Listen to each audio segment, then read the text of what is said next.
baby ha yen fa otomum na yen to abasa go akona ba baby ha yen fa otomum na yen to abasa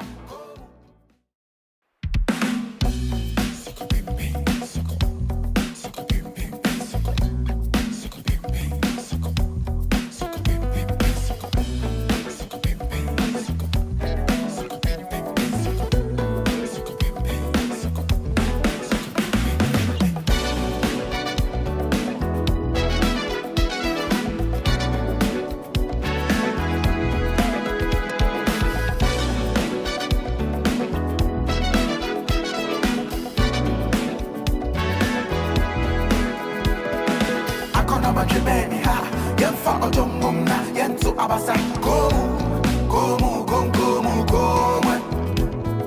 akona ba baby ha yen fa otomum na yen to abasa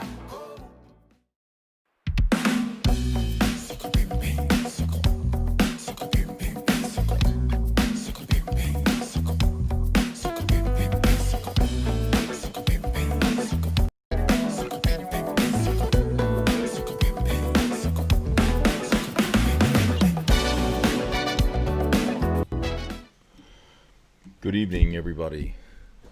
This is a special edition of Divided We Stand.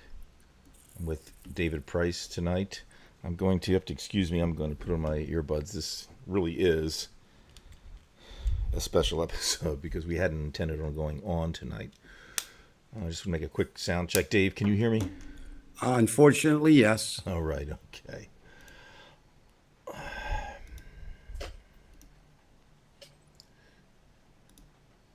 All right.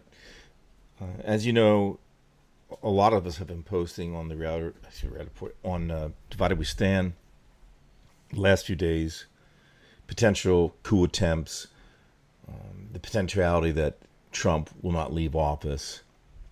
And it's been a very, very stressful week. And I had a long discussion with Dave last night. We don't necessarily agree, but Dave's going to speak his mind to everybody, so perhaps he can allay my fears and your fears, and then I'll come back on a little bit later. But I want to let Dave, say what he has to say, and hopefully at the end we'll all be better for it. So, Dave, I'm going to solo you here. Okay. And then I'll see you. Fine, Brian. Thank you. All right, I'll see you, Brian. Yep. Yeah, a wrong solo, Brian. Hey. I'm smiling, but what we're going to talk tonight about is very serious. I never, in my wildest imaginations, thought that I would be talking about this and putting these three subjects together in the way I'm going to talk about them tonight. Fear, domestic terrorism, and domestic terrorism being perpetrated by the President of the United States, the Republican Party, which he is the head of, and his supporters, which may number as many as 70 million plus people. As Brian said, this comes out of the election. November 3rd, we had an election. And very simply, it was unlike any election in the history of America. Words were thrown out before the election, the most important election. We hear that all the time. This was. There were two men representing two different ways of living, representing two different United States. Certainly, whatever Donald Trump is, we certainly got an up close and personal version and vision of him in the 4 years he was president. If you're on this page, you probably didn't like what you see. Some of us were fortunate or not fortunate. We knew him from his dealings in the casinos in New Jersey, where he took 3 casinos from profit to bankruptcy, left them in ruins. Some of us were even more fortunate if we were reporters at a time, and we knew him from his years in New York. It amazed me. It astounded me that he could win an election. He beat 17 Republican, or was one of 17 Republican challengers, so beat 16, all of them better positioned in government than he was. If you'd asked me, if we didn't have Divided We Stand, I would have said Jeb Bush, with Marco Rubio as an outside possibility. And if you would ask me which Republican would you have chosen, I would have chosen John Kasich, the governor of Ohio. But out of all that battle, Donald Trump emerged, to my surprise and the surprise of many.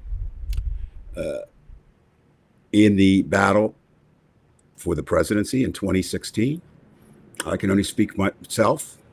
I was astounded, amazed, dismayed, and terrified, and worried about America when Donald Trump became president. And like I'm sure many of you, I did not do what we would normally do, and that was give him any time, because he came out running. One day after his inauguration and his speech, which will go down as the most doom and gloom inauguration speech in the history of America, more so than Lincoln's in the Civil War, certainly reason to have some doom and gloom then, more than FDR's during World War II, more than anyone's. And the very next day, his first press secretary, the first press conference was devoted to a lie. And that lie was how large Donald Trump's crowd was as compared to Barack Obama. And in 4 years, that might have been the high point of the Trump presidency, as he destroyed rule after rule, as he broke law after law, as he authorized putting children in cages, of which minimally now 545 may never find their parents again. Their only crime was coming to America for freedom. However, freedom is something that Donald Trump does not understand. Freedom to Donald Trump is we all have the freedom to worship at his feet and to do what he wants us to do. He was running against Joe Biden. I know that Joe Biden, for a lot of you, was not your choice, probably, especially if you were liberal. Joe Biden was a centrist. He believes in across the aisle, reaching your hand across the aisle and having a Republican-Democrat coalition. That is the best way to govern. Unfortunately, I'm not sure we can do that anymore. But it was to me and to most of us, it was a no-brainer. Many of us were what I called ABT people. Anybody but Trump. I was one of those. And when Joe Biden got it, I started thinking about it. And I said, Joe Biden might be the perfect person to battle Donald Trump. The reason being that probably never in history have two candidates as politicians stood in opposition of each other. And that's the norm. But never have two men stood in such stark contrast to each other. You can pick your word. I'm going to use the word that I use sometimes with Donald Trump, and I feel justified in doing it. You have a man, an evil man, who is only capable of doing evil acts. Donald Trump is Donald Trump. He can't be anything else. That does not mean that Joe Biden cannot do evil, but that is not his intent. And he is a good person who can make mistakes, of course. All of us were on pins and needles, November 3rd. But in this election, what made it so different is this. A normal election, the majority, and when I say the majority, I don't mean 51%. I'm saying 90% and above go to the polls on election day and cast their ballots. But in this pandemic, with all kinds of misinformation coming from the White House, denial of science, masks, no masks, whatever was going on, the the states offered some other opportunities that are there all the time that many of us took advantage of. Such things as going to a registered site early. As I mentioned numerous times on this show, my wife and I voted on September 18th. Now remember, the election is November 3rd, just simply because we wanted to make sure our vote got in. Mail, there was vote by mail. There were all types of ways to get it done. So the polls close on November 3rd, and we normally expect that most times we might know the race. We've known presidential races to have been called before the votes even were tallied in California and Oregon and Washington. This was not going to be this race. What happened is what was predicted to happen, that the majority, and again, not 51%, but the vast majority, if that has any meaning, of Democrats would vote early, and the vast majority of Republicans would vote on the day of.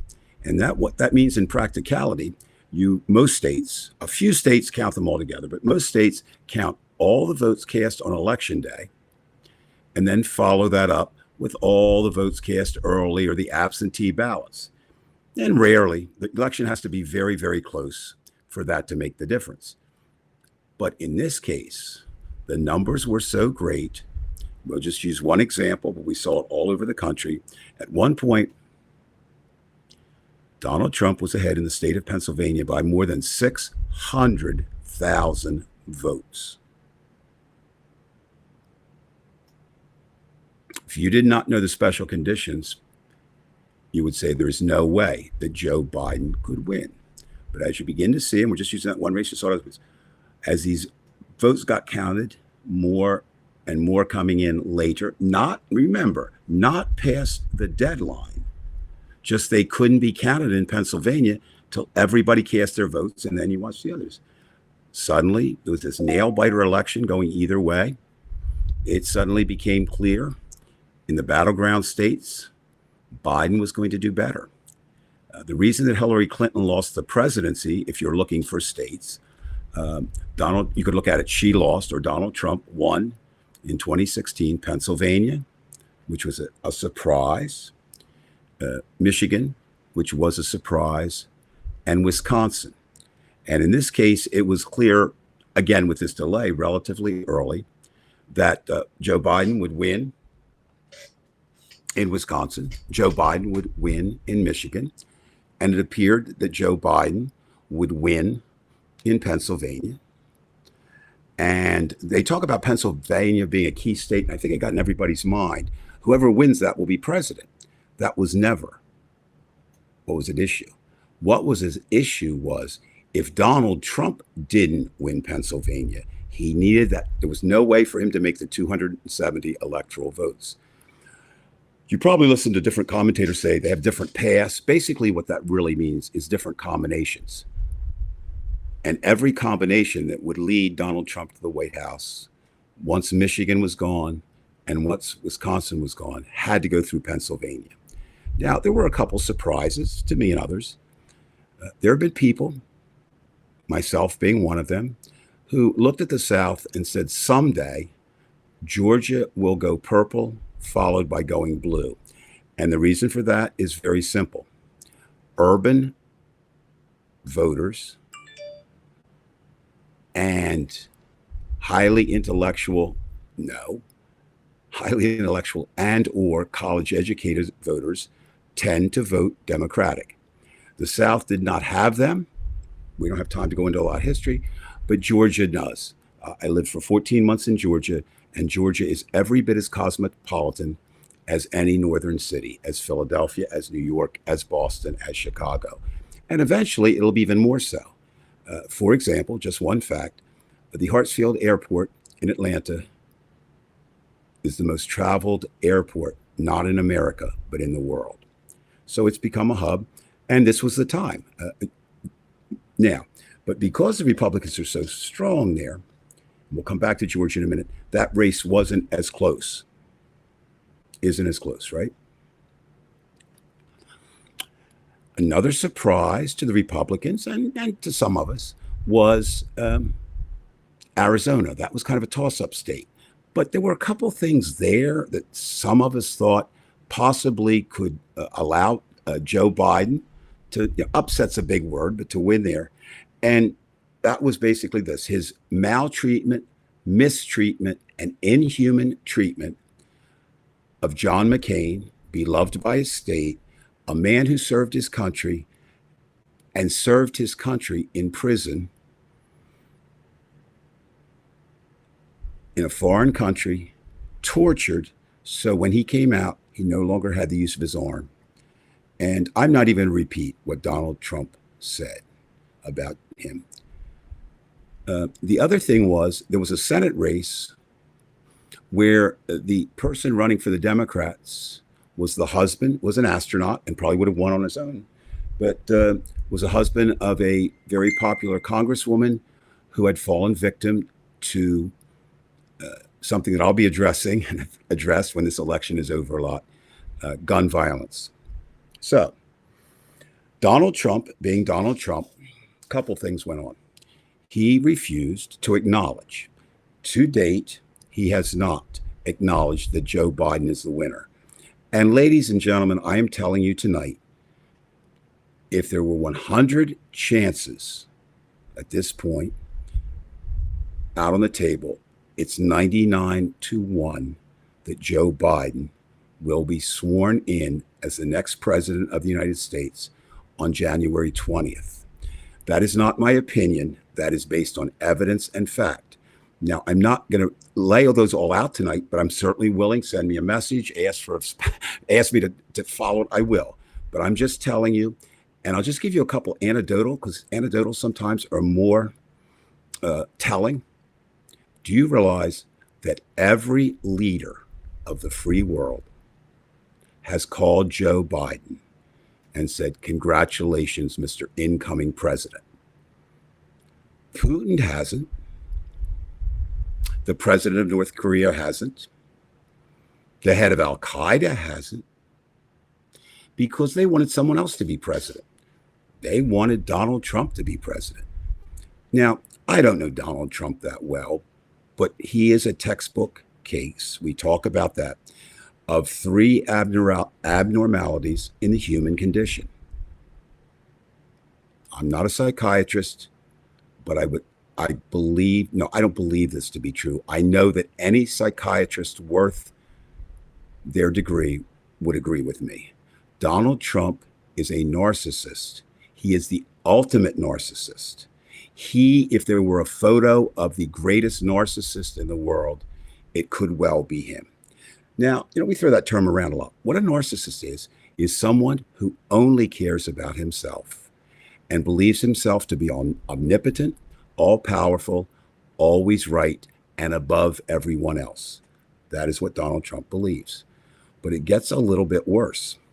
He is also, and you could great debates whether the same thing or whatever, but it would certainly be justified in labeling him a psychopath. Not all narcissists are psychopaths, and not all psychopaths are necessarily narcissists. A psychopath means that a psychopath basically has no concern for any human individual or any human life. He also would qualify as a sociopath. And you say, well, there's we could throw in a lot of psychological terms. We're not.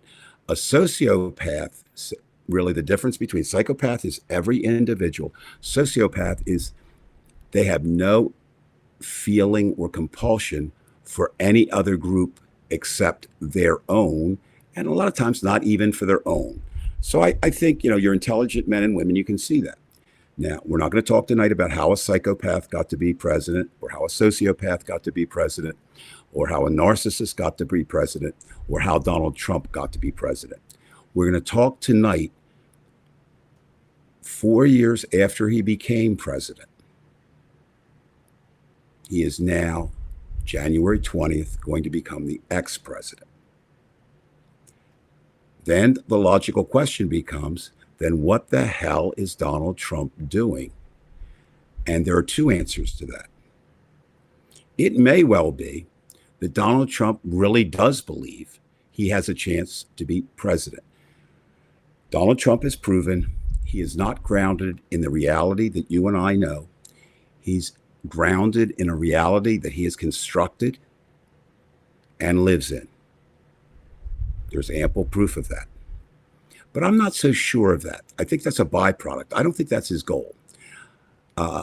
Would he like to be retained as president? Absolutely. And a lot of people misread him. Oh, he can't stand. All that's true. But here's what I believe, and history will prove me right or history will prove me wrong. Knowing that he doesn't care about America at all, he doesn't care about the people that support him, he doesn't care about his own followers, he cares about what's best for Donald Trump. Here is Donald Trump's plan. And it's still very scary. Donald Trump will do everything he can to get back at every enemy he has. And right now, ladies and gentlemen, I am not a personal enemy of Donald Trump. I wish I were. I would love to talk to him and be placed on some kind of enemies list. Because remember, no matter how scary it gets, if you're on the side of good, whatever happens, you're still doing the right thing. But Donald Trump will destroy groups. He'll destroy everything for this reason. He wants Joe Biden to make an impossible job. No. Joe Biden is going to have a tremendous task ahead of him. The virus, the economy, undoing the fact that we are the laughingstock of the world. And Trump wants to make that exponentially worse. For this reason, Donald Trump, when he leaves the White House, but before he leaves the White House, he will go on tour. Mark my words. He will go on tour. It will not be a farewell tour.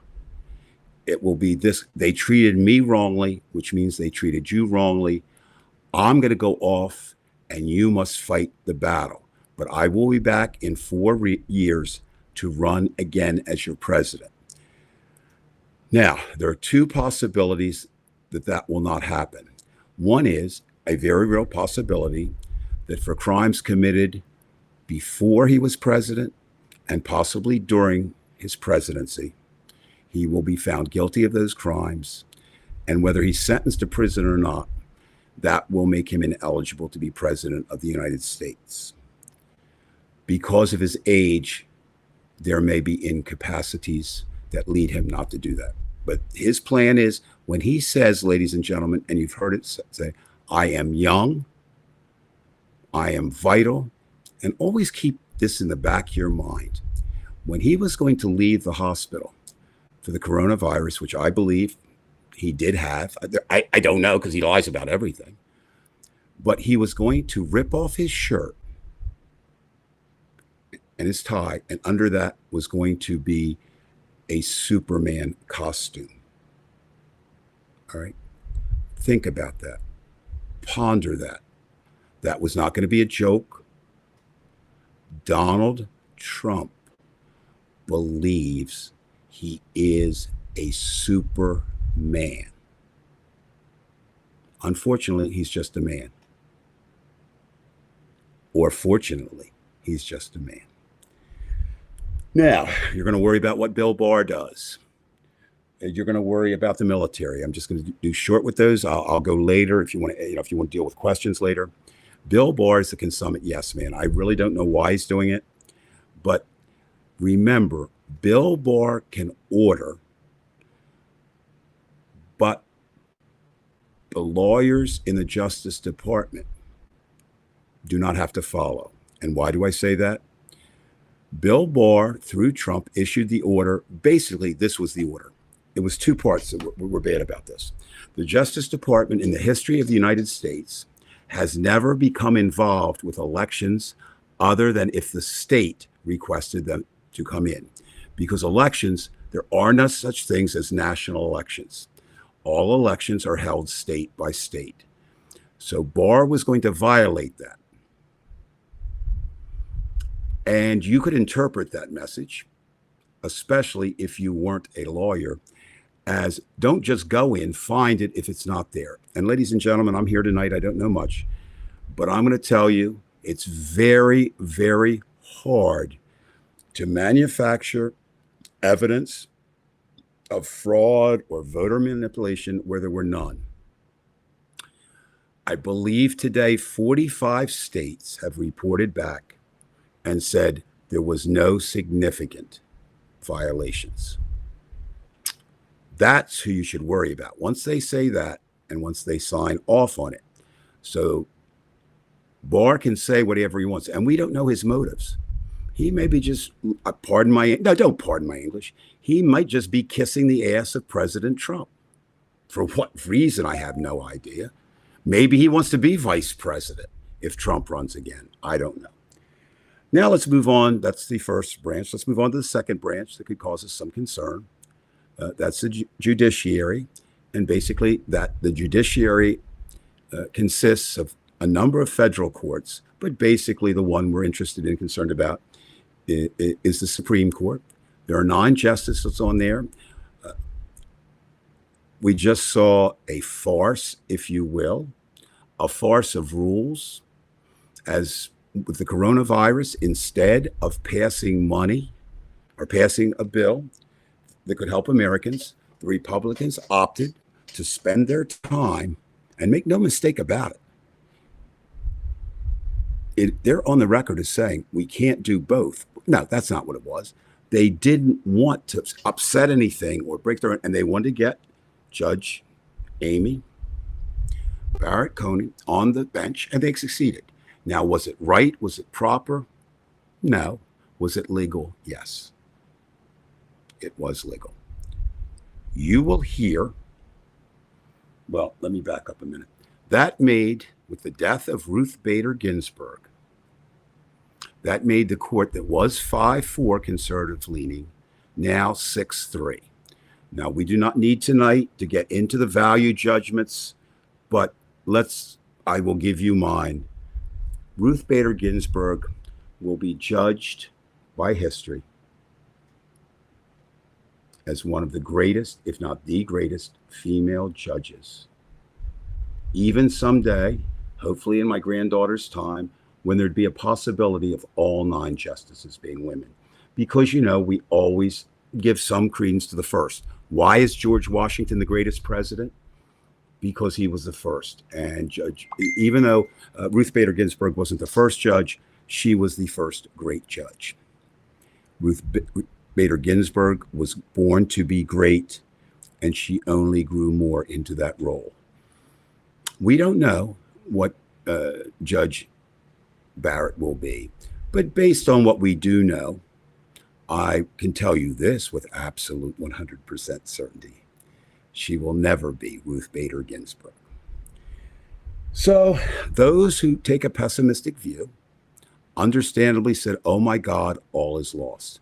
I'm here to tell you tonight, we have the first proof that that is not the case. On the very first case that Justice Amy, I'll just shorten it to that Justice Amy was involved in, the Supreme Court, first of all, doesn't have to take every case that comes before it. So they only take the ones, they don't take cherry pick. They take the ones where they really do see a need for a ruling. And the Affordable Care Act, we've been throwing that around as Affordable Care Act. And what's sad, and I'm not saying I pity them, but I guess I kind of do. Trump supporters have been polled, and they think there are 2 different things. The Affordable Care Act is one thing, and Obamacare is the other. They are not. Obamacare was the, quote, degrading name that Republicans gave the Affordable Care Act. What the Affordable Care Act, it doesn't go far enough, but what it says is Americans who have pre-existing conditions, and that means it has hypertension, cancer, still have a right to have insurance. Under just general, without some kind of federal government protection, an insurance company can deny you any type of insurance, or they can charge you such an astronomical figure that you cannot afford it. And who most needs insurance? Those who have those conditions. So the Republicans, I don't know the exact number, I know it's more than 50 times in Congress, have tried to repeal the Affordable Care Act. They were unsuccessful, and so they said, let's try another tactic. And they took it to the Supreme Court. 2 cases have been heard in the Supreme Court, and the court has upheld the act. Not saying they like it, but legally, there's no reason to do that. So in this new case, to get rid of it, to rule against it. So in this case, which was going to be the first determiner, many people, and understandably, it's hard to understand the court. And even if you understand the court, you don't know how they're going to rule. And they did not officially rule yet. But I've been up to the Supreme Court enough and talked to enough reporters who have covered the Supreme Court. If a justice indicates in the questioning that he or she is leaning one way, virtually certain that's the way they're going to lean. And in the Affordable Care hearing yesterday, the Affordable Care Act hearing yesterday, 5 judges, including 2 conservative judges, joined the 3 liberals and basically said, no, we might take a little portion of it out. And that little portion they're going to take out isn't the important portion. They're going to leave the other stuff. One was not a surprise to me, John Roberts. Understand this, I don't know everything, but I do know a few things. Yes, Judge Roberts tends to be conservative, but also he has a special position on that court. His position on that court is he is the Chief Justice. And what that means is that is his court. People will always remember Ruth Bader Ginsburg because she never got to be the Supreme Court Justice, but she is that exception.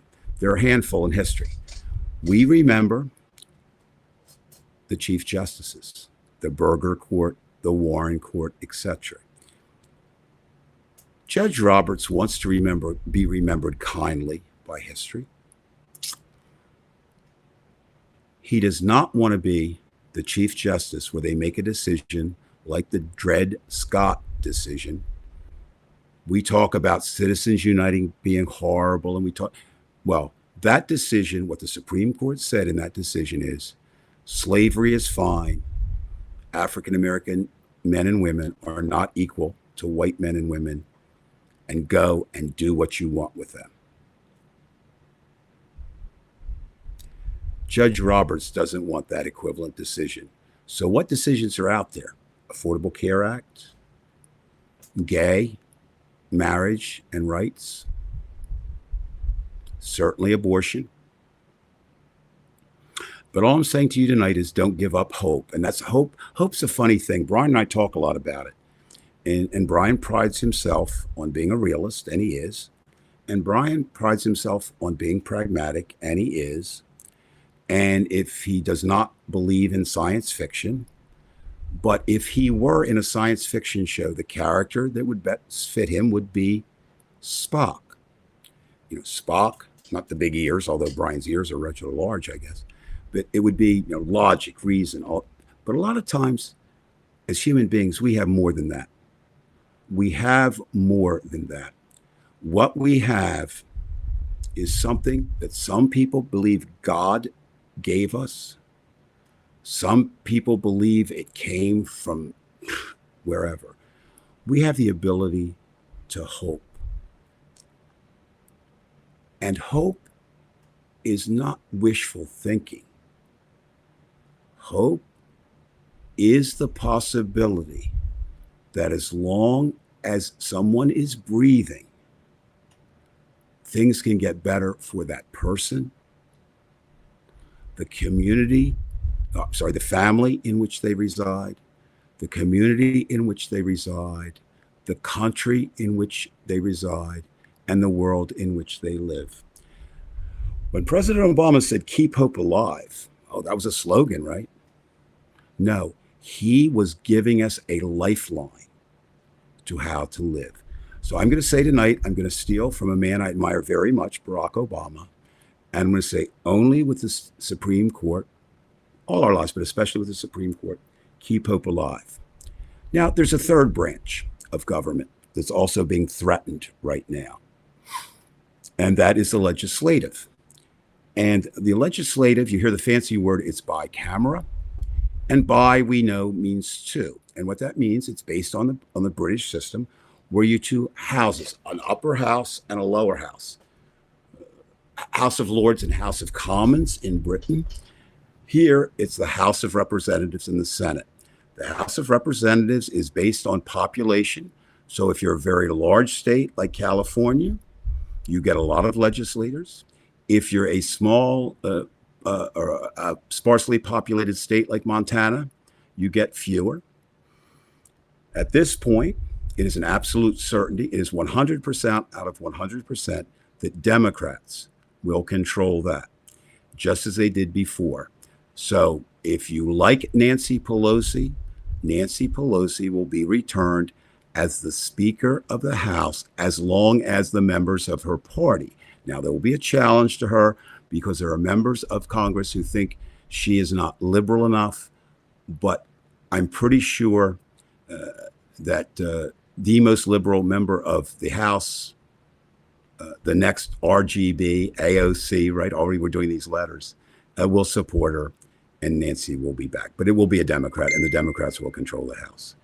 Now, there were all these hope that didn't materialize necessarily in the Senate, that Democrats would win this, and they didn't win here. Susan Collins would lose in Maine, around the world. But as tonight, 98 of the 100 seats in the Senate have been settled. And the count currently stands 50 Republicans, 48 Democrats. Now, if you listen to nothing else that I said tonight, please listen to this. If you love the America that Joe Biden wants, if you love the America that Donald Trump hates, if you love the America as specified by the Democratic Party, if you hate the America as specified by the Trump-Republican Party, and let me explain this. There are many good Republicans out there, and there are many good to great conservatives out there, and all of them left the party, no, but they left the Trump-Republican part of it and joined groups like the Lincoln Project and others and worked with us. They'll be adversaries later on policy, but they also believe in a just and fair United States. I'm assigning you a job tonight. I have no right to assign you a job. But I just said, if you want those things, if you want a more liberal America, if you believe that Black men and women, that immigrants, that Hispanic, Latino, Latinx, whatever word you use, if you believe gays, men and women are truly equal to you, if you want that type of world for your children, if you want that type of world for your grandchildren, you need to do these three things that I'm going to say next. So you said, Dave, wait a minute. There's 100 senators. You only described 98. And that's because of the special circumstances in the state of Georgia. In Georgia, in order to win an election, a first election, you must get more than 50% of the votes. If the election is 49-48, neither candidate, and you have to have another runoff. At that point, whoever gets the most votes wins. So it's not a repetitious cycle. It's a two and done, not a one and done. And that's exactly what happened in the race between incumbent Republican Senator David Perdue, no relation to Frank Perdue, because Frank Perdue is the chicken man who's known as, it takes a tough man to make a tender chicken. Frank Perdue is a pretty good symbol.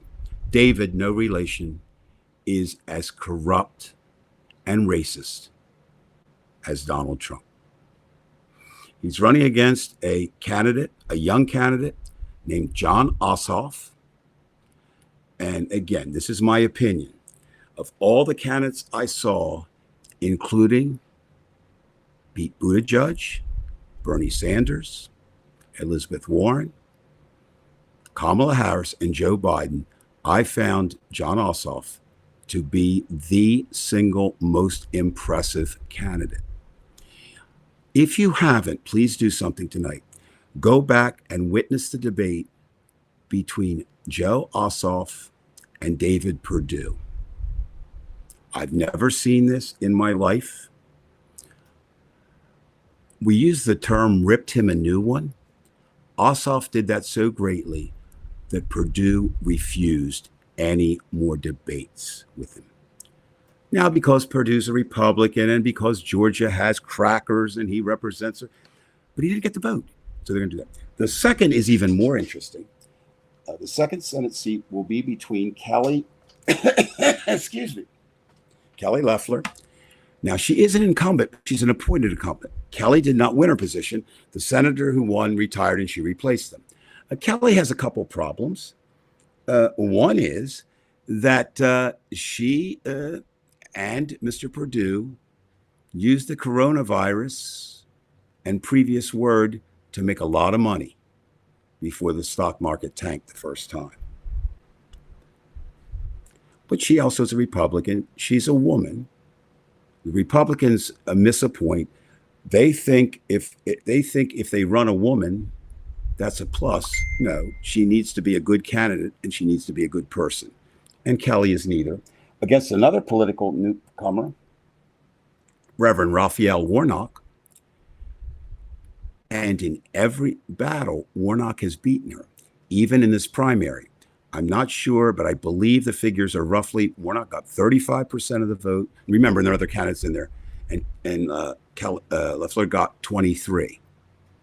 Now, so what I want you to do, I want you to take any money that you can spare if you want the Biden America. I'm just going to call it the Biden America. And send it to Georgia. Money does work in elections. Number two, maybe even more than money, if you have any time. Time being all the way, and my wife and I, since we know Georgia and we've lived there, we can't go down there and vote. It's too late for that. But we're in serious discussions of talking to people we know down there and saying, can we come down and help? Because there's always a danger, especially northern outsiders going down and working southern territories. But we could go down there, and I don't mean we're well known, but we could go to Dunwoody and work. We could work behind the scenes. We can tabulate. We can help out that way. Maybe it means making phone calls. Right? I can't overstate the importance of this Georgia election. We didn't know it going in, but now this is behind still. The Biden-Trump vote was the greatest, the most important. It was the most significant vote in the history of America since the founding fathers decided to vote for America.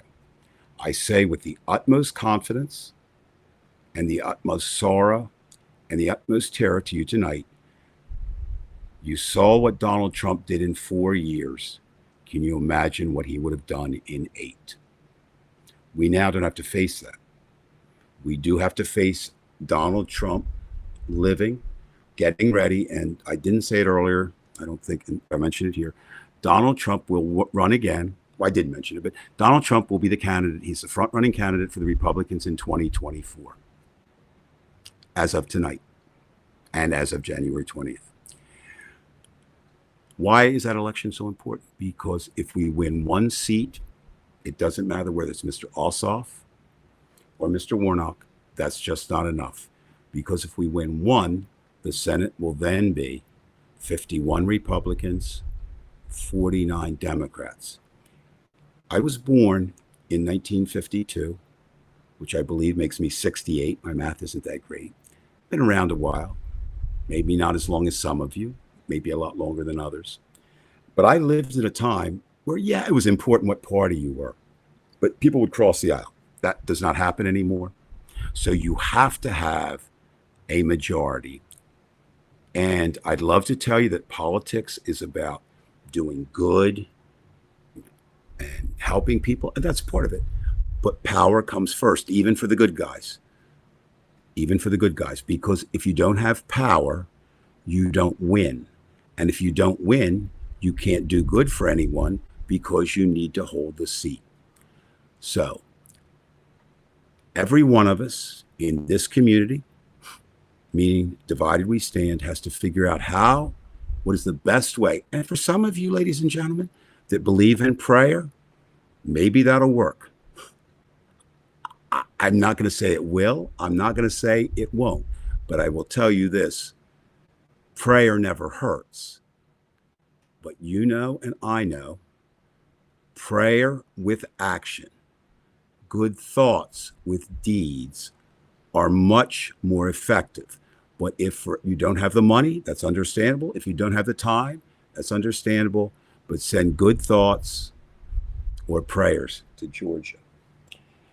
Obviously, there's many more things we could say. That is more than my opinion, I believe. I believe that I can justify everything I told you tonight. I'm going to sum it up very briefly this way. No matter what you believe, no matter what Joe Biden believes, and most of all, no matter what Donald Trump and his supporters believe, on January 20th, 2021, Joe Biden will become the 46th president of the United States. With the Supreme Court, it is a 6-3 Supreme Court which favors the conservative viewpoint. But you do not know, I do not know, and more importantly, the justices do not know how they will rule on individual cases. And in their very first case of this 6-3, there are indications that they're going to rule against how most people would think a conservative court would rule. You will hear a lot of talk about Republican gains in the House of Representatives, and they did gain. So you can't gain without a loss. It doesn't matter. The Democrats still have control of the House. And the Senate is not lost yet. If, as I said, we all who want Joe Biden's America can work to get Mr. Ossoff and Reverend Warnock elected, that makes the Senate 50-50. And at that point, the Democrats win, because under the federal law, and there's no changing this until they change the law, in the event of a tie, the vice president will cast the deciding ballot, and the next vice president of the United States, we know who that will be. It will be Kamala Harris.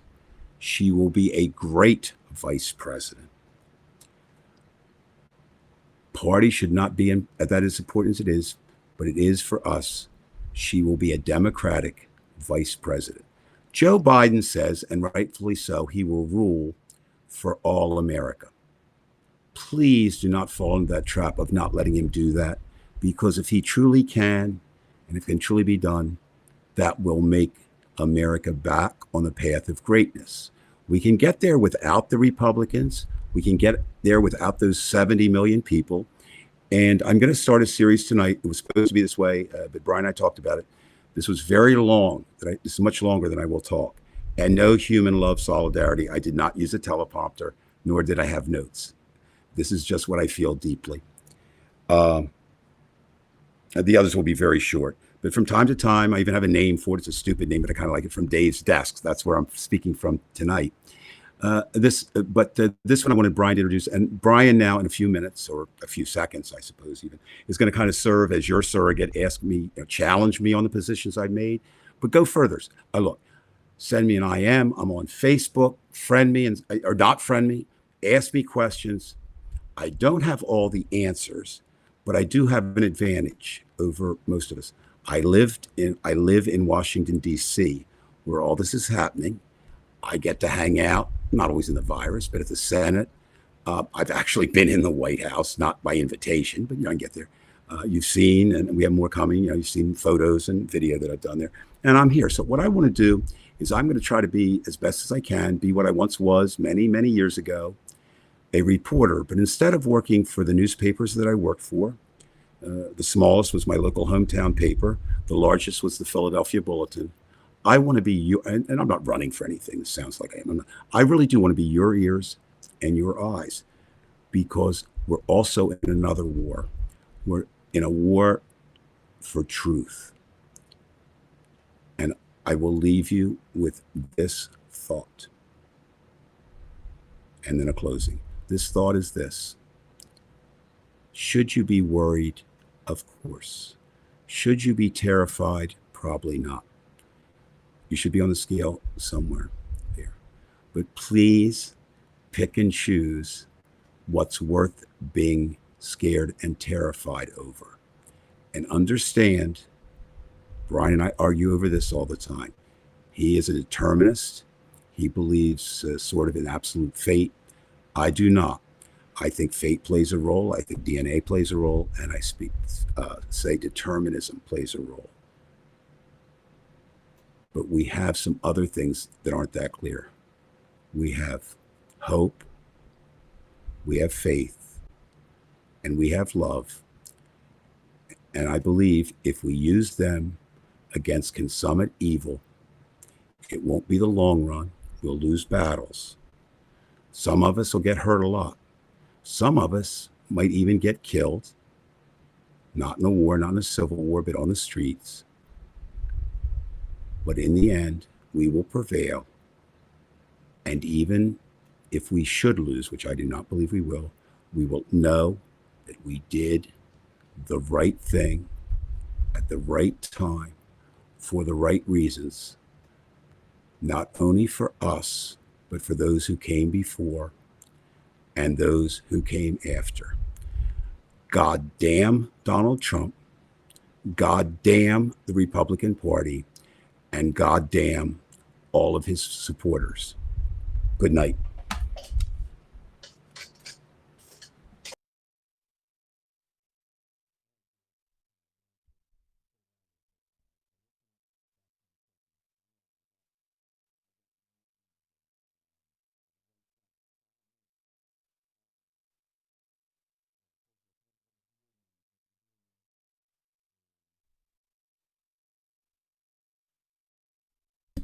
All right, Dave, can you hear me now? Okay, give me 5 minutes. I just want to say a few things, and I'll ask you, talk to you in a few seconds. All right, Dave, first of all, I appreciate your comments. I'm going to make this simple, 4 or 5 minutes.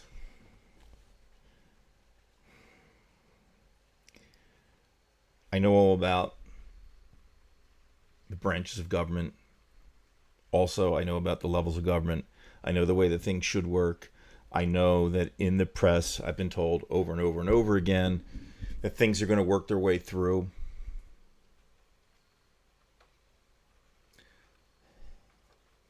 But I'm not that optimistic. Now, we can say all we want about the checks and balances. We can say January 20th, 21st, whatever it is, things are going to work out, and Joe Biden will be at the inauguration. But I'm not that optimistic, okay? This guy's won every single time. Now, you're laughing, Dave, I know that. But I'm going to make this clear and succinct. He's won. You can laugh all you want, but he's won every single time. And this is the only time that he's actually lost. But you see, he plays a dirty game. And you know that dirty game. That's propaganda. That's having Fox News try to bail you out and everything. You've got your Republican Party behind him, hook, line, and sinker. There's basically nobody with any kind of power within the Republican Party that's going to defend Joe Biden. He's placing his own lackeys in the Pentagon. This is why we've had some of the members from the Pentagon having to resign because they know they can't, they have to take the fucking order from the commander-in-chief, so the best thing they can do is they can resign.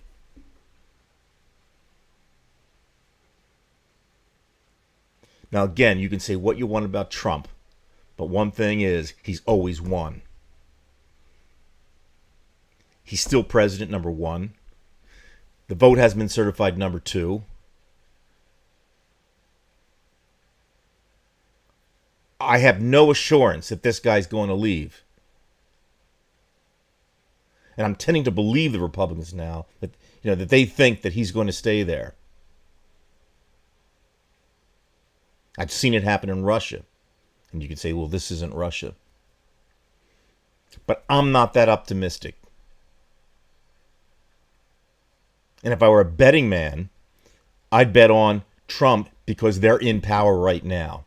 Until he's out, until I see somebody say, no mas, I have no reason to be optimistic. I don't care how many court cases they throw out or this or that. Until I see Biden cross the finish line. And that's what I want.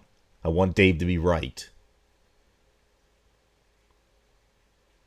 But I'll just say it here in these 5 minutes. I am not optimistic, and I have every right to have a stress vest go on between my ears. Because again, all he does is win. And he plays dirty. As I said, he's a dirty man. And this is different, folks. This is not the same. And if it gets to go to the Supreme Court, just because it looks like with the ACA they might keep it, that doesn't matter. You wait and see what happens. All right? So all you have to do is go on Divided We Stand, look at all the videos that I posted. There'll be a lot of people that would agree with me. And until I see Joe Biden up there taking the oath, I'm not feeling too good about this. All right, Dave, I'll bring you back. Let's have a nice conversation, and we can politely discuss where you think I'm wrong and vis-a-vis. Okay. All right, Dave. All right. My daddy was a gambler. I'm not. My dad didn't mind losing money. I do. But you've heard the saying, put your money where your mouth is. Let's put our money where our mouth is. I will bet you $1,000 tonight that Joe Biden will be the next president of the United States. But that money will not come to me. It will come out of your pocket, and it will go to the charity of my choosing. I'm not betting on this. You just said I would bet on it. They're your exact words. What are you, lying like Trump now? If my life were on the line, I had to make a bet. Jesus God. Yeah, cop out to it. Put your money where your mouth is, Brian Weinstein, or don't. I'll tell you what. I'll tell you on the 19th. How's that? If you're that sure, I'll tell you on the 19th. And then you willing to? I want the bet to be $3,000. But I can tell you no on the 19th. Fine, and then everybody will know what you are. Okay, smart. Now, no, you're not. Here's what you are, Brian. It's not about betting. This is the country, Dave. Okay? A bet doesn't make you more right. Because I don't like betting anyway. Brian, this is not about right or wrong. We are right. It doesn't mean that right will always win. You look at it that way. Right lost in the Holocaust. It cost millions of lives. But at the end, did Hitler live? No. Yeah, but in the meantime, there was a lot of damage. And he would have, if, certain things had happened, he would have stayed there. Brian, of course. What you want, nobody can give you. You want, and I don't care what you say, you want a surety that good will always win. That's what you want. Nobody can give you that. Well, who wouldn't want it? I understand, but you can't get it. Now, the second thing is, because you are so convinced that good might not win, you are buying into exactly what Donald Trump. It's not buying into. Look, I'm looking at the continuum. Think of it that way. I know what you're thinking. You're thinking either black or white. I'm either optimistic or I'm negative. Or I think that the sky's going to fall. It's not. No. What I'm saying is, and I'm the logical guy, as you said. I'm the spot guy.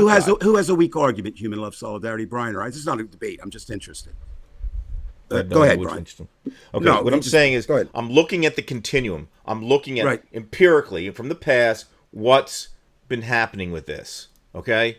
what's been happening with this. He's been Very winning good every dramatic. time, and even yourself, Dave. And again, I'm going to bring this up. You're the one who said it right in the beginning after he was elected. By December, he's going to be out of here. Okay, because you thought these things were going to happen. You kept telling me what was going to happen, but they didn't happen. They never fucking happened. One thing that you're right about is Joe Biden was going to win. Okay, you got that. Let me ask you something, Brian. Let me ask, because you're pissing me off now for real, and we're friends.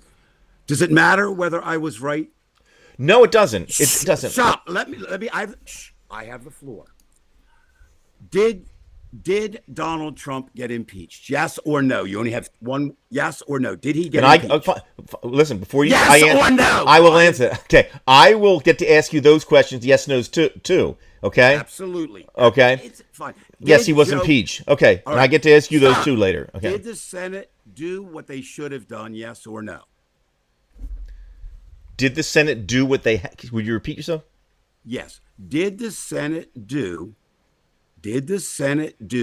what the evidence said they should do based on the impeachment or the charges that were sent to them from the House? Yes or no? Did they do? No, they didn't do. No, they didn't do. That's more than no. So you're absolutely right. But the fact remains, you cannot say, I never said, Brian, and it's not about what I said. I said he would be impeached, and he was. The Senate did not do the right thing. Now, we're at the same thing here. I'm going to say tonight, ladies and gentlemen, it's not about who wins or loses, because I'll tell you what. If I'm wrong, you know who loses, Brian? All of America. All of us. No, that's what I said. Hold it. Listen, no, Brian, it's not about what nobody cares. Brian, nobody cares. I've got to say it, okay? I've got to say it. Is that I want you to be right. That's immaterial, Brian. One of us will be right and one of us will be wrong. If you're right, we're fucked. If I'm wrong, we're fucked. It's not about how do I feel, what do I know. What you're doing is fine. You're looking at evidence and you're saying, based on what I see, this is what is going to happen. Would you agree with that? That's the way I look at it. I'm looking at that same evidence and I'm saying, based on what I see, this is what's going to happen. Would you agree with that? That's how you think. Yes, I would agree. So you qualify it. My thinking is somehow inferior to yours. No. I'm just saying. I'm giving you a different view. No. That's what I said. You may be right. You may be right. Oh, Jesus, Brian, listen to me. I did not qualify you. You do not qualify me. I was not. I was Brian, not roommates with Dave. No, God, no. Okay. One of us is going to be wrong, and one of us is going to be right. And in the relative scheme of history, it really doesn't matter, and it means everything. It means nothing to us. Let me do this again so our viewers understand that. Brian Weinstein is looking at the evidence, and he does, and he's looking at logic, and he's going into the past, and he's a smart, intelligent man who tends to lean toward, if there's two possibilities, he tends to lean pessimistic. And he's looking at that, and he's saying, this is what I see happening. I'm doing the exact same things with the exact same description, and I'm looking at it, and I tend to skewer optimistic. And I'm saying this will be what would happen. What we know, Brian, is both of us can't be right in this particular instance. Correct. Now, I don't take this the wrong way, Brian, or take it the wrong way. I don't care that you want me to win, and you shouldn't care that you want me to win. I don't want you to win or lose. I want Joe Biden to win, and what I'm telling you is that is what's going to happen. Now, can I say it with absolute certainty? I cannot. But if you really want me to say what, and ladies and gentlemen, you'll make your own decisions, and this is not a debate, or I'm going to win, or Brian's going to lose, because we said this is Brian said it best. This is More in America. But one of the things, Brian, in most of your arguments is because you were in Russia, and what's happening here certainly reflects what happened in Russia. But there are two facts that must be considered.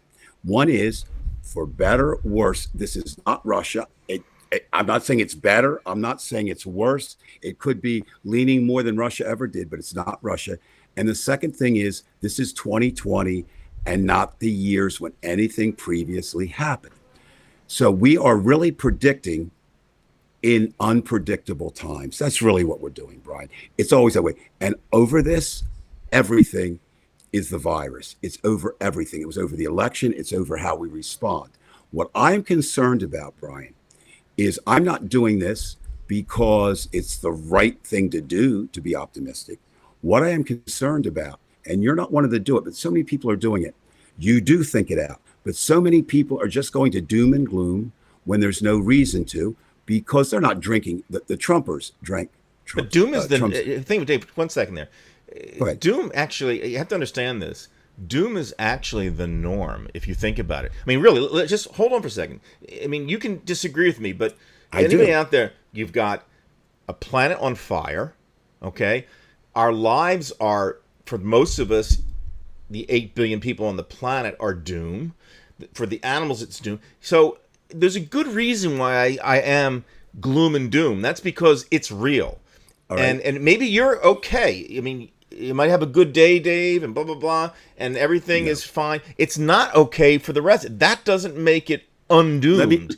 It's always there. Doom is the norm, not something that's the anomaly. And you're trying to make it like I'm in this really sick type of thing. I'm the one who's got it right. I do believe you're sick.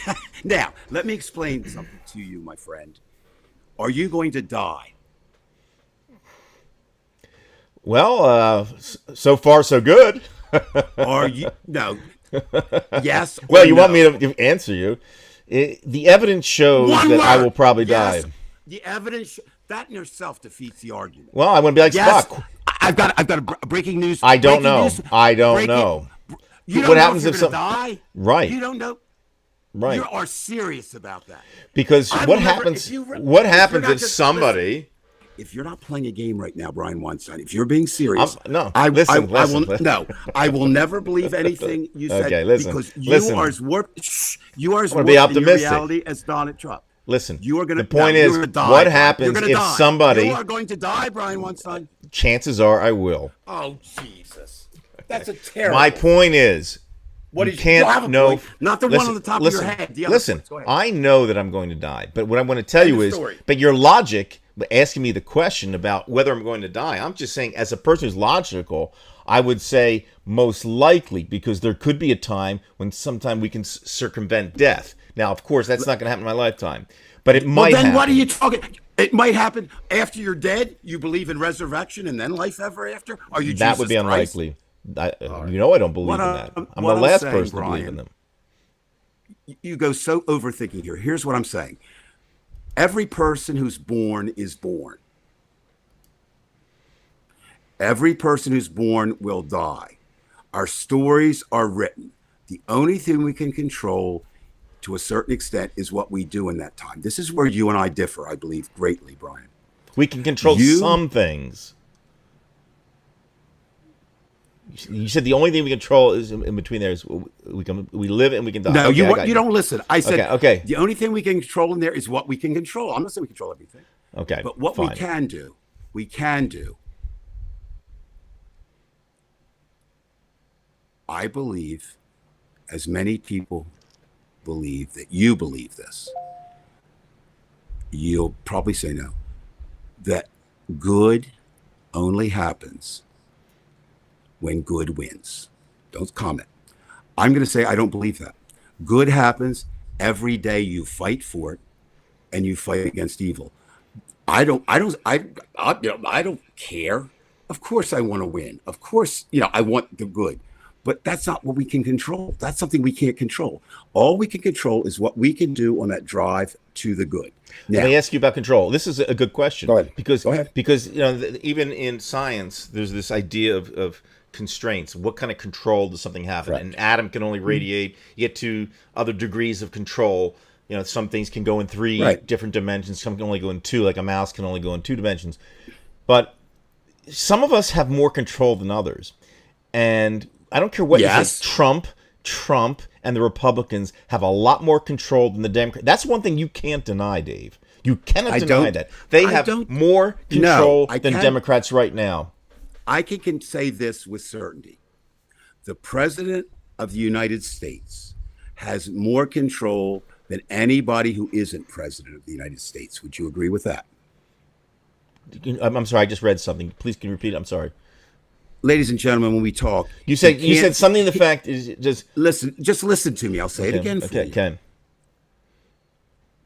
I'm not saying the president is the most powerful, but what I'm saying is the president of the United States has to be president in order to have all the powers that a president can have. Is that a true statement? I have no problem with that. The current president is Donald Trump. Is that a true statement? I have no problem with that. Donald Trump will have all the presidential power that a lame duck, which is mighty, can have between now and then. Did you hear what I said? Donald Trump will try to destroy America in the next 2 months. Right, but you also said he's a lame duck president.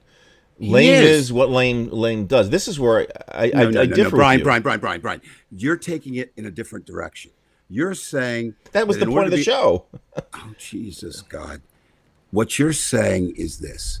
You are saying that a lame duck president is lame, realizes it, and won't do anything. No. The actual definition of a lame duck is, if you really take it away from all the connotations, denotation, there is no such thing as a lame duck.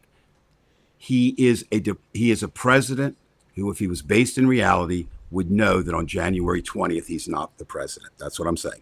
He can use all the powers that he has, that he can command, with people knowing, and trust me, the Republicans know this, Brian. Now, maybe the 70 million people who didn't vote for him know this. Your Putin knows this. The president of Canada knows this. Joe Biden will be the president. My worry, let's worry about what the worry is. Let's worry about what Donald Trump can do in the 2 months to make America not greater again. How much can he burn down and destroy and torch? And at the very least, he could do that. No. That's what I'm saying. No. You're talking about all the things that he can do in the next 2 months and destroy democracy. I got that. Okay. Do you really believe there's a chance that on January 20th, 2021, that the man up there being sworn in will be Donald Trump? There is a distinct possibility, yes, that could happen. I'm sorry. I know I'm you saying, can't. listen. I'm going to qualify that. I'm not saying there would even be an inauguration. If we have a full-out coup, which you don't seem to believe will happen. It will not now. It won't. Who's going to lead the coup? Okay. Because you know what? I was there in Russia in August of the 19th, when you were in 1991. In Russia, did you pick up a gun to stop it? No. But I saw somebody who did. Then you were culpable in that revolution. Today, if Donald Trump did what you think he may do, and he may, would you take up a gun to stop him? I don't know right now. I'm a thinking person like you are. We've discussed this privately. I know. You know that I will do something. I don't think the gun is. I think it's the worst choice. That first of all, I'm not good at. I don't like guns. Number one, I don't have a gun. At least not a loaded one. No, I won't put up a gun, but I will say this, as I've said before, the same thing that John Reed said. There's some things worth living for and some things worth dying for. And this is one of those things that at some point you and I will be down in Washington and we might not survive. No, I've said all along I'm willing to do that, and I believe you would too. So let me say the gun thing is, would you stand in front of the rolling tank like one of the bravest people of the 21st century did? In China, right. In China. Would you do that? Doesn't involve a gun. Depends on the moment. Yeah, I guess at some point I might do that, yes. Because some things are worth living for and some things are worth dying for. Yes. At some point, you wouldn't do that for somebody you loved? You absolutely would do it. You know you'd do it. Brian, you're trying to justify what I would do. I would use the gun as much as I hate guns. Well, I'm not saying you listen, Brian, I'm not saying you should. What I'm saying is this is for America. This is if Donald Trump comes back.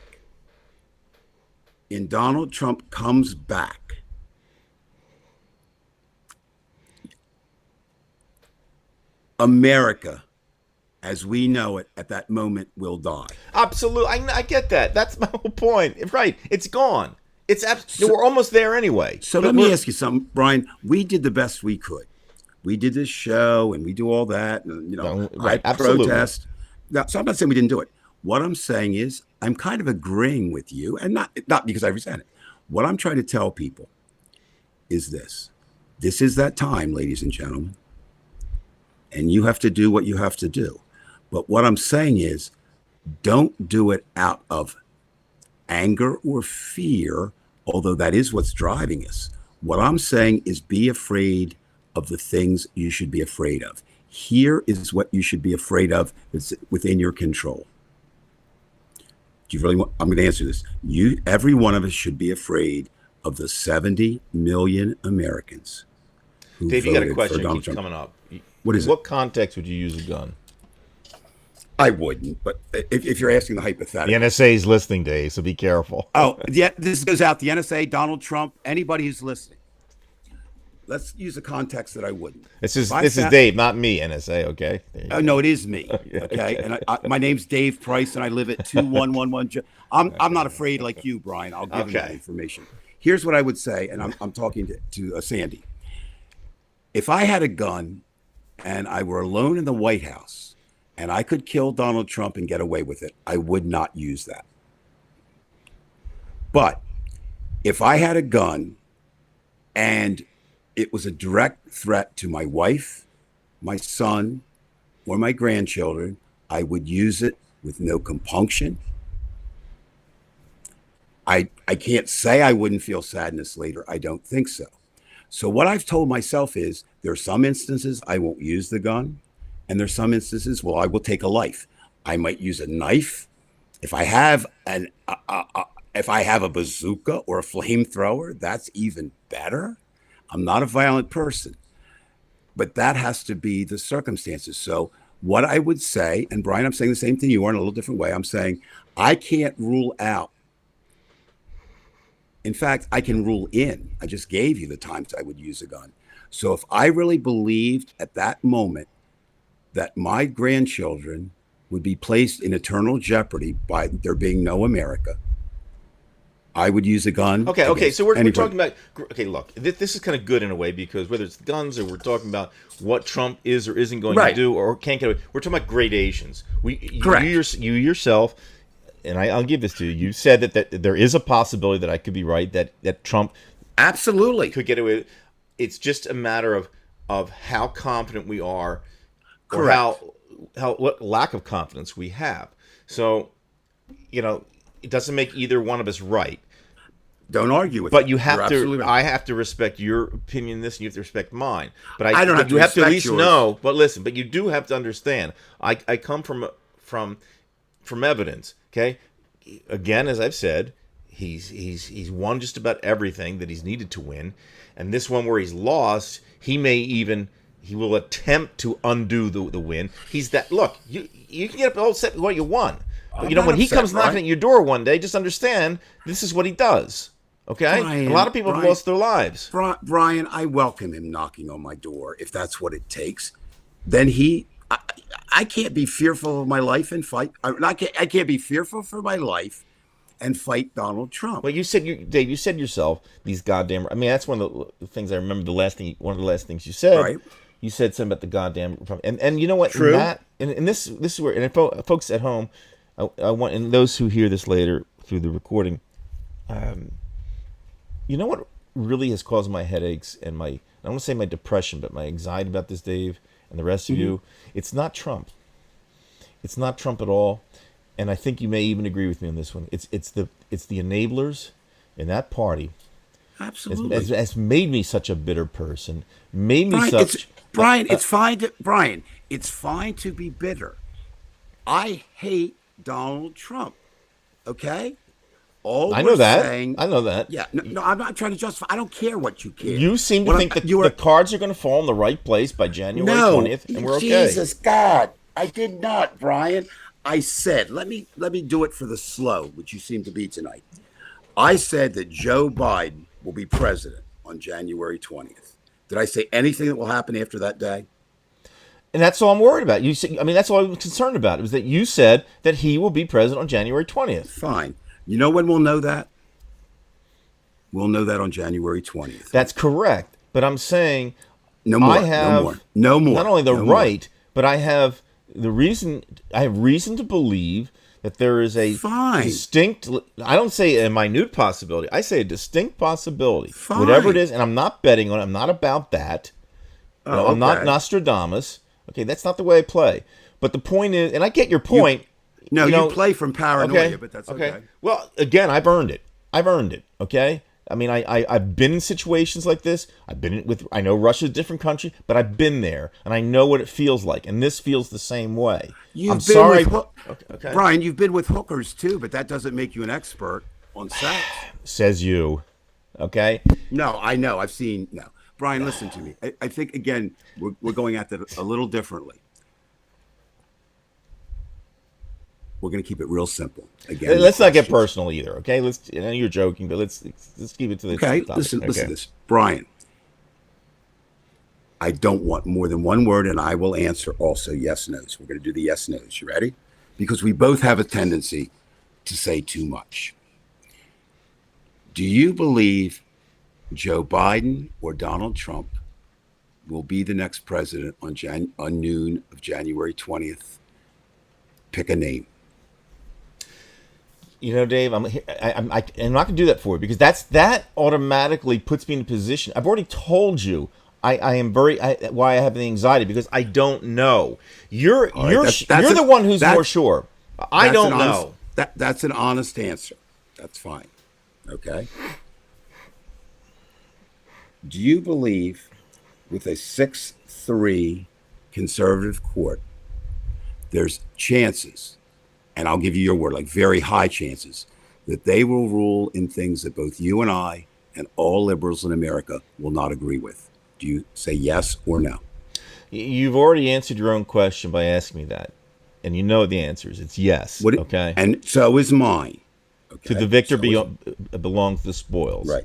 Okay. Do you believe the cheating victor? Do you believe that one of the four big institutions that can control America governmentally is the House of Representatives? One of the four? Yes or no? Not saying it's more or equal. It's one of four. It is one of four. Stop. I won't say how effective that goes. So don't imply anything by that question, you know. So my answer also is yes. Do you believe, whatever level that's on, that the Democrats will control that on January 20th? I know that the Democrats will have more numbers. That doesn't mean we know which way they're going to vote. Each one's going to vote, but there will be more. And when it gets closer, it gets tougher. Man, you play the face. Would you agree that right now the Senate stands at 50 Republicans and 48 Democrats? You stated a fact. I agree with it. Would you agree that there's going to be a race in Georgia where a Democrat is going to run against a Republican and a Democrat is going to run against a Republican? Ipso facto. Would you believe there's a chance that both Democrats would win, both Republicans could win, one Democrat could win? Yes. Or one. Okay. Would you believe that if one Republican We're going to get to the finish line here. I know that. Okay. Well, you got to go slow with. Okay, I got you. Well, you're acting like an attorney here, and I got it. I get into this saying yes, but eventually I'm going to say no. You know that, okay? Okay. I might not ask that. I might not ask the question. We might just end up agreeing on this whole thing. Just keep going. And that's okay. So, would you agree that if both Democrats win, that the Democrats, at least numerically, and we're not getting into what Munchkin. Right. Yes. So, yes. Dave, it's obvious. Okay. Yes. Now, would you agree that neither you or I know any of this to predict what will happen in the Senate, to predict what will happen in the Supreme Court? We don't know. To predict what will be the House and Representatives, and I would agree with you. We can only speculate. I would agree with you. So really, what it comes down to, Brian, if you want it, not that it matters whether you or I agree. Basically, this is the only thing we have at issue between the two of us. I am looking at the sole issue of who will be president on January 20th. And I am telling you, it will be Joe Biden. Okay. And you are telling me and America, and rightfully so, that you do not know. Is that correct? Right. And because you don't just go from November 11th to January the 20th immediately. There are things that happen in between. And everything that I see in between, Pompeo statements, you've got Mike Esper who's been fired, you've got top brass who are you do understand that Mike Esper should have been fired, right? I don't He's know not that. one of us. He's not. But I'll take him before I'll take some of the other people. You don't know who came next. So we know why a lot of these people resigned. Okay. And they smell it too. You've got somebody at the CIA who's worried, or a former CIA director who's worried, Brennan. Nobody's not worried, Brian. Okay, right. But here's what I'm saying. And this goes back to the page, the divided we stand, and the original premise of why we came on, and kind of like an emergency episode tonight. Right. If there's a fever pitch. Absolutely. Because all of the happiness that came about on Saturday has kind of left us, and we're back to Fox News, and rightly so. This is my point, Dave. You can't just say, January 20th, we're going to be okay, because I don't say that, Brian. You put words. You did kind of say it. I mean, no. Here's what I said, Brian. I said Joe Biden will be president on January 20th. That's all I said. Okay. Anything you all said. Right. Now, fine. So you're saying we'll get there. We'll get there. And I can't tell you two things. I can't tell you. There may be no country for Joe Biden to become president of in these. And that's a possibility too. And we know that. No, I'll take you. Donald Trump will try to make it so. So that's not a possibility. That's a probability. Right? But in all this we did tonight, basically, ladies and gentlemen, this was not an exercise. This was two people who basically believe the same thing as you just saw. The only thing we differ on, Brian, quite honestly, is I believe Joe Biden will be president on the 20th, and you're not sure. Right, but let's remember why we came on, first of all. Forget Kim, about I want to do Kim's for a moment. Kim, okay. I don't know you. I think you're great. I've supported Bernie before, and I will tell you this. Had Bernie run against Donald Trump, in my estimation, when you look at 74 million Americans voting for Biden and 70 million Americans voted for Trump, and people wrongly believing that Bernie is a democratic socialist, but he's not a socialist or a communist. I believe that Bernie, and this is just my belief, and you can dispute it because I don't have proof for it. I do have some, but I believe that Donald Trump would have defeated Bernie Sanders, as wrong as that is. For America, I believe that to be true. Right, and so I'll agree with you on that, Dave. And Bernie was our candidate. And that's a very sad comment on America. Right, it's a sad comment. And Bernie says he's willing to work as a labor secretary. The saddest comment, and we're not missing it, you and I, but everybody were kind of glancing over it and going to the power. And there were a number of comments tonight that is true. Donald Trump is not the disease. He did not create, but he fanned the hatred. He fanned all the things that were out there.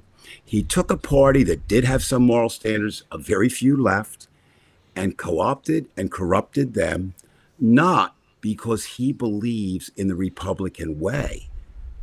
The real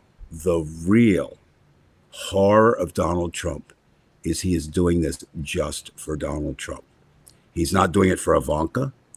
He's not doing it for Mitch.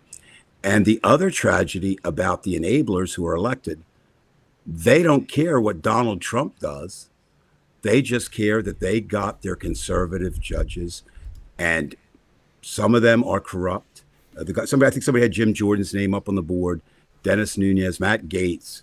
The list goes on and on. Cotton from out. I mean, I don't know what they are, but they're not it. Now, can I just stop for a second, Dave? Yes. Here, because Kim, obviously he's going to disagree with you, and Fine, Sandy. Kim. That's your opinion, but just my understand, opinion. and that's fine. And because this is not going to be a show about that. I get that as a person who supports Bernie Sanders, but I'll say this: it's kind of like the third party in this one.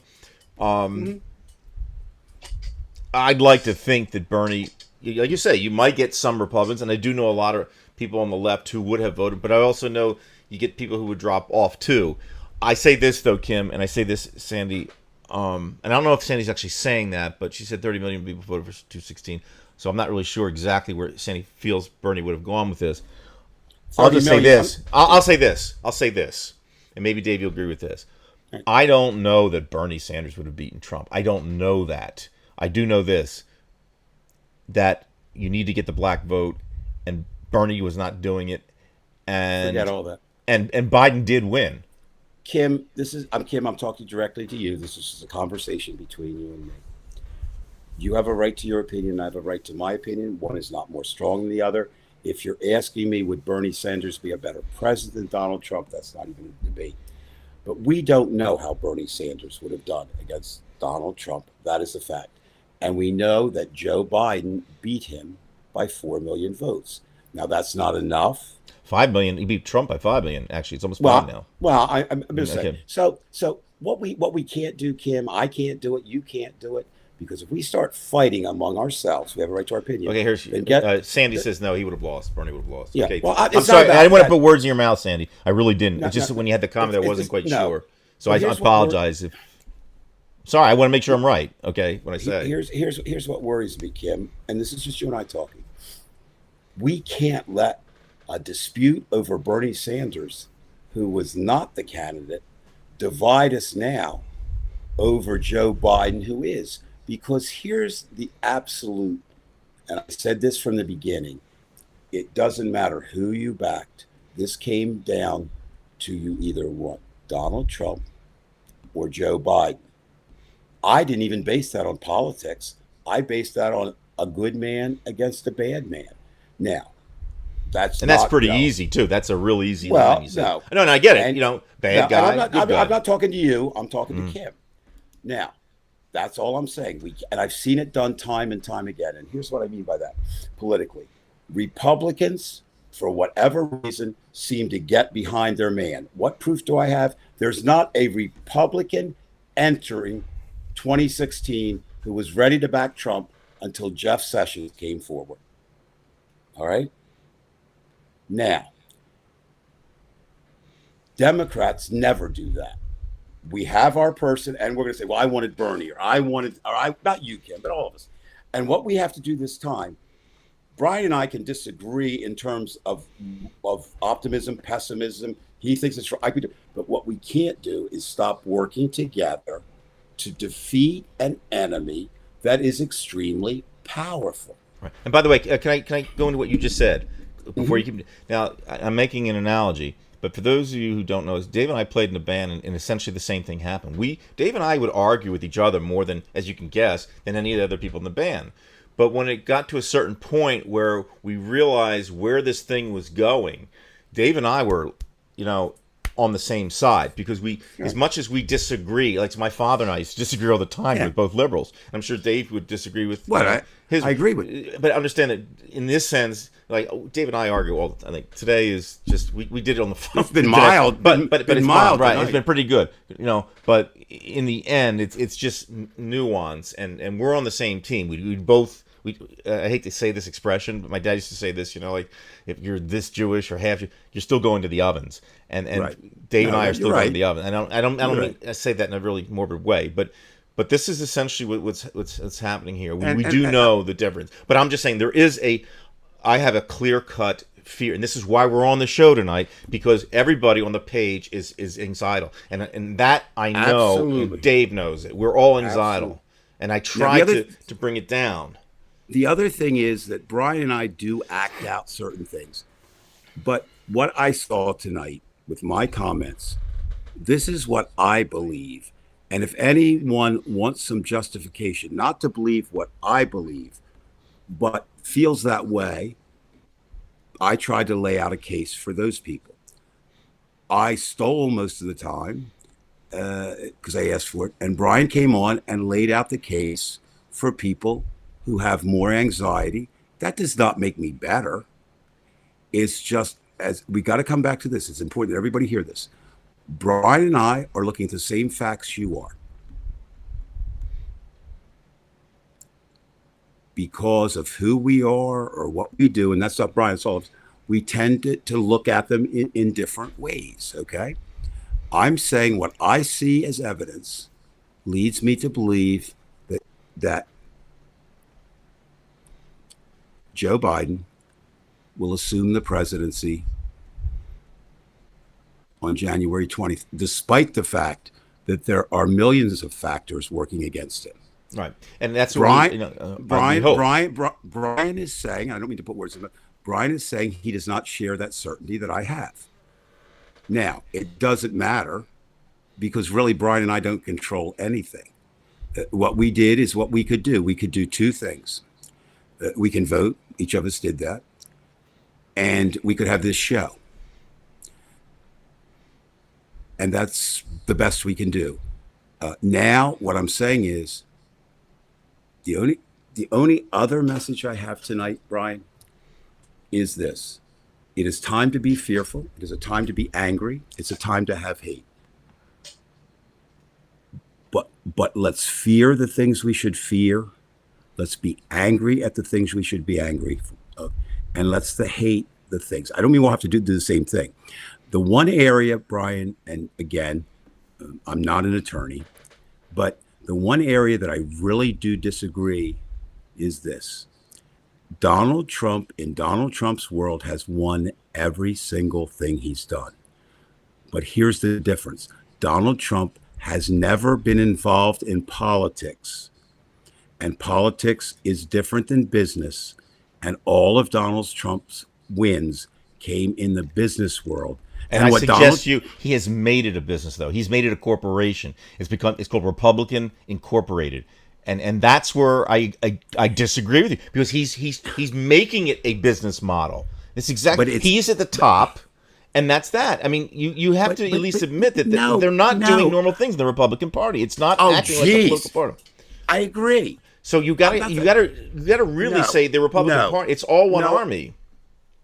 All that's true, but. He is, even your own words betray the ultimate where you might like to go. You said he's making it a business. He has not made it a business yet. And if he had been able to, he's making it, Brian. And guess who stopped him? 74 million Americans. 75 million Americans who voted against him.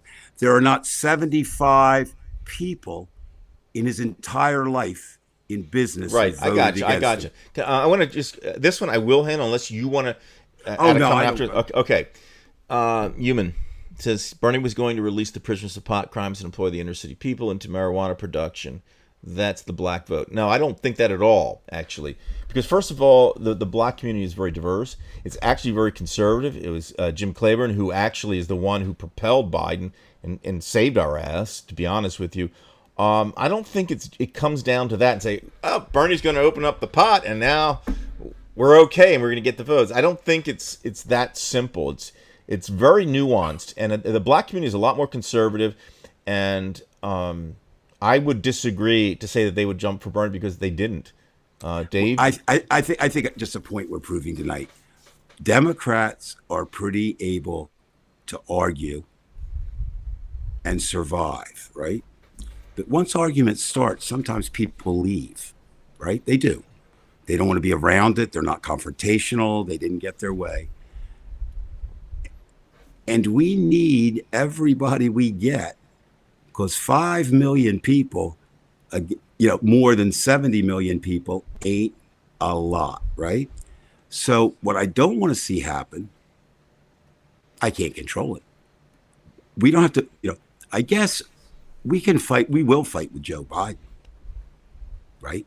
There's a time for that. Yes. Let's wait till after he gets in. Okay. But right now, now Hitler's there. We're going to be with the Soviets. Okay. Now we have to be with the Soviets. Or we lose. What I'm saying is, every one of us has something productive we can do, and that's work on getting those 2 Georgia senators elected. Because if we don't, let's look at what happens. We do not have the judicial branch. That's crippling. We will not have the Senate, which has 25 times the power of the House. We know that. We cannot do anything without those two senators. Right. And right now, they would not be anything if we didn't have Joe Biden as president. Correct. And if somehow, which I don't see, and again, I'm speculating on a crazy man, but Brian, I think you're wrong. I think the majority, many people, we're looking at this as he's acting as a man who wants to win the presidency, right? And keep the presidency. That is one goal. But he just wants to do the chaos and confusion. And think about this. He'll be the president of 70 million people for 4 years. Think about that, Brian. Come hell or high water. And he won't have the power of the presidency. He will come back, if he's healthy and everything, in better shape to win in 2024 than he was to win in 2020. Right, but that's your perspective of him and why he should give up. I don't think he wants the whole thing. You missed it, Brian. I'm saying what he's doing may result in his being presidency, but it won't. But it will. Everything he's doing will result in making him a more formidable person to oppose Joe Biden in the next 4 years, and will make him the presumptive front runner. And he doesn't need Fox News anymore. He's already chosen another network. He's already moved on. Right? That's also true. I like Jay Inslee. I give you that, Kim. I love Jay Inslee. No, I'm not giving you anything. I'm just. I vote for him. Honestly, he's the man. Now, I'll tell you, he should get a job within the Biden administration. His name is already being mentioned as the environmental. The problem is all of us. We have to remember, just like we all didn't get our pick for president, but we ended up pretty good. We won't all get our picks for cabinet posts. We won't. And the reason is, I posted an article, I didn't write it. The Republicans don't have any good people for positions, because if Donald Trump got the best, he's already fired the best, and there's somebody better than the best, and they are the worst. But in some positions, just people whose names are being thrown out right now, there are 4 or 5 marvelous people for those positions. And remember, politics is also about balance. And look, it is. The Republicans don't care. They don't have anybody to balance out. Here's what the Republicans have. They have white people, 4 black people nationwide, and the women who follow their men. That's who they have to a point. Okay? We have, when I say we, liberals or Democrats, we have a whole bunch of people. So we just have to remember this, ladies and gentlemen. Any president who has a D in front of their name, and many R's too, but the R's to Trump, Joe Biden is better than Donald Trump. And every cabinet position that Joe Biden names, whether we agree with it or not, is better than any Republican. And if it transpires like I'm 99% certain it will, Joe Biden will have all the powers of the presidency. But if he doesn't have the corresponding powers of the Senate, we're just back to gridlock. Real quick comment, Dave, to human Sure. Love Solidarity. I just wanted to ask, because, when I was doing my old gig on YouTube, I knew Human, and I see Human Love Solidarity. So I know Human, but I don't know if this is the same Human. Are you the same Human that I knew? It just dawned on me now. I don't know why. Human Love Solidarity, but are you Human? I mean, not are you human? The but persona, are you the avatar Human that I always knew Right. on the Router Report. I don't know. I never made the connection. Like, maybe that's the same person. They changed the name, or is it a separate name? Because I knew Human. Can I end? I'm sorry. So anyway, if you can just punch in there and tell me, are you the same person or different? That's all. I didn't know. I want to end tonight, Brian. Wow. I didn't even. I'm sorry, Human. You know what? I'm sorry, Dave. I got to say this. I really didn't know this. All this time, Human, it's good to see you, because now I know who you are. Jesus Christ. God. No, he was Now, cool. if I know if, exactly what it is. Okay. if I really wanted, and tonight was not a debate, but say it were, if I really wanted to win that debate, I would say that you don't even know who people are. So No, why would anybody? well, you know what? I saw a different name. I just, and it's funny. I was thinking, Brian, could that possibly be human? Because I always Brian, knew human, but human solidarity love now it's a different thing. And for all these months, I didn't even know that. Had Brian, no what I want idea because I had to go back with human. Yeah. Okay. when you and Human stop their kumbaya love fest. Now, Okay. I want to end it this way, and unless you have a question for No, me, I gotta that's what get want to say. going. I gotta get going. I don't want to say anymore. What I want to say is this: the fight is going to be long. It's going to be hard. There will be, and I'm not being dramatic, there will be casualties. Maybe literally people will die, but even if not, would you agree, Brian, that you are, in the past 4 years, in a worse mental state than you were when Barack Obama was president of the United States? Absolutely. And so my am head's I. on fire.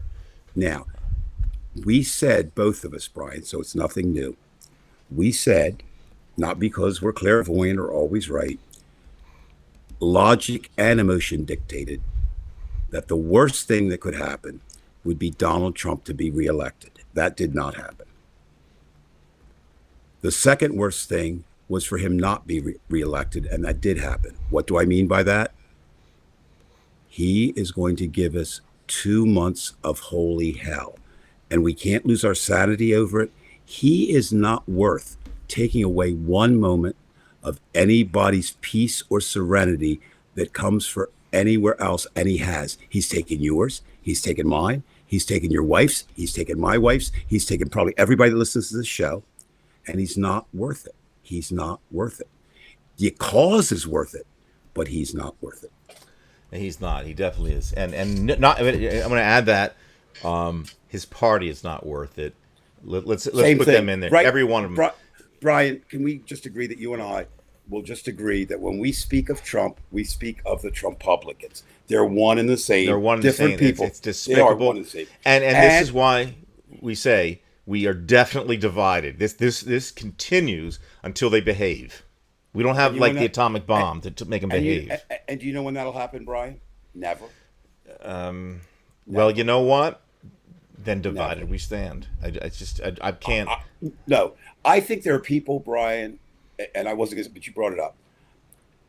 I think there are people, not wrongfully, we're just tired of this, who honestly hoped or thought that if we get rid of Donald Trump, that division will go.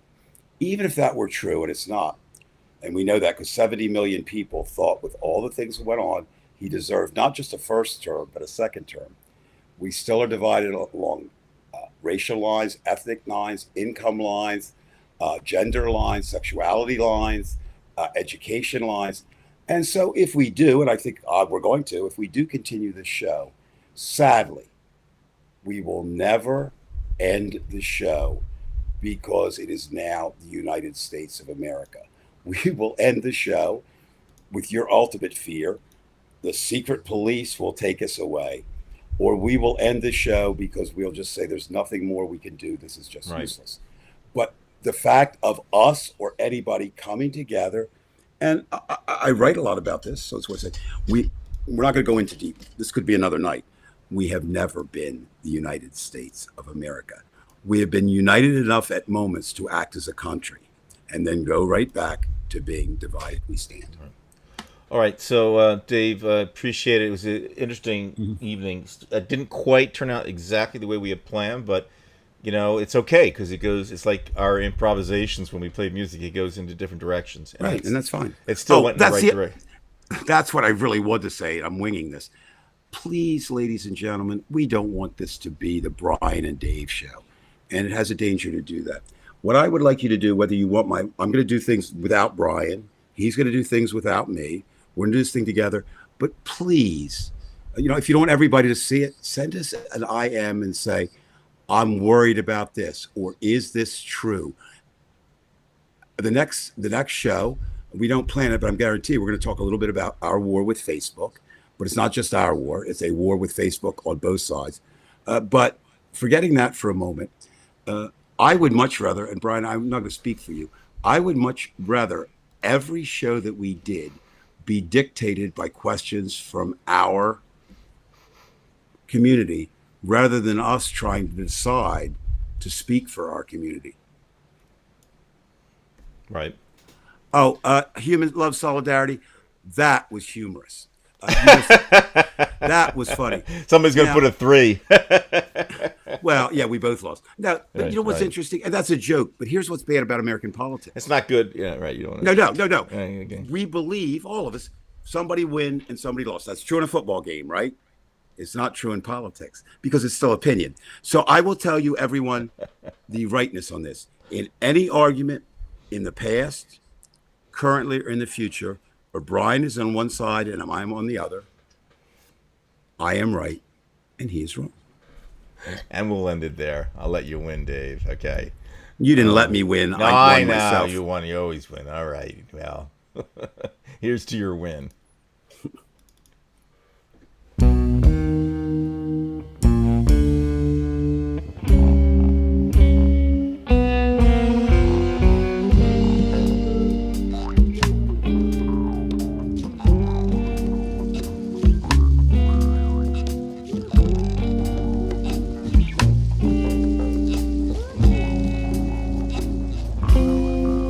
It was a hot summer's day in the middle of the Sahara.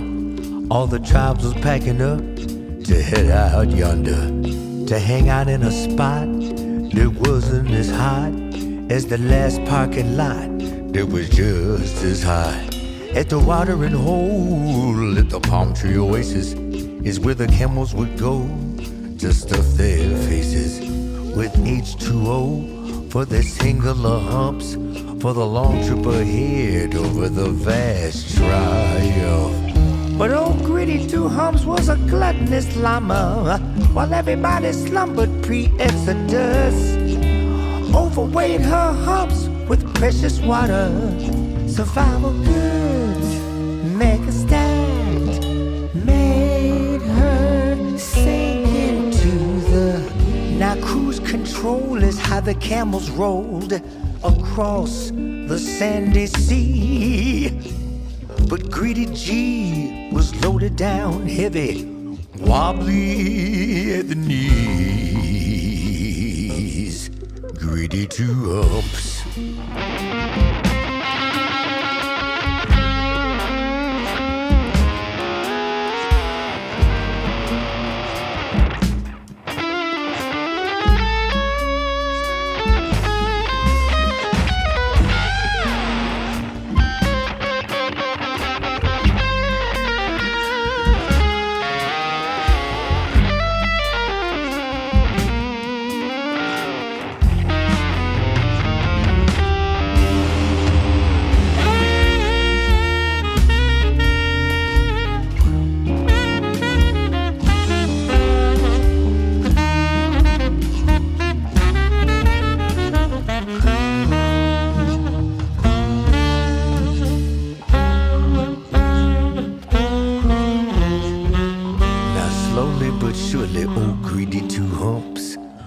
Taking up the slack, it fell into a slump. With the sun relentless and hot on her back, her distance receded and she fell way back. But the 1-2 hump camels who travel light left 2 humps behind, clear out of sight. Her greedy 2 humps, filled and heavy as lead, the herd had moved on and she was left for dead. The cackles of jackals that wore a faint sound began to get closer and gather round. And hyena laughter, always a bad sign, were now closing in on 2 humps behind. The buzzes that circle began to descend on 2 humps, the llama that sat in the sin. She became the feed for those in need. Survival goods, mega stacked, made her sink in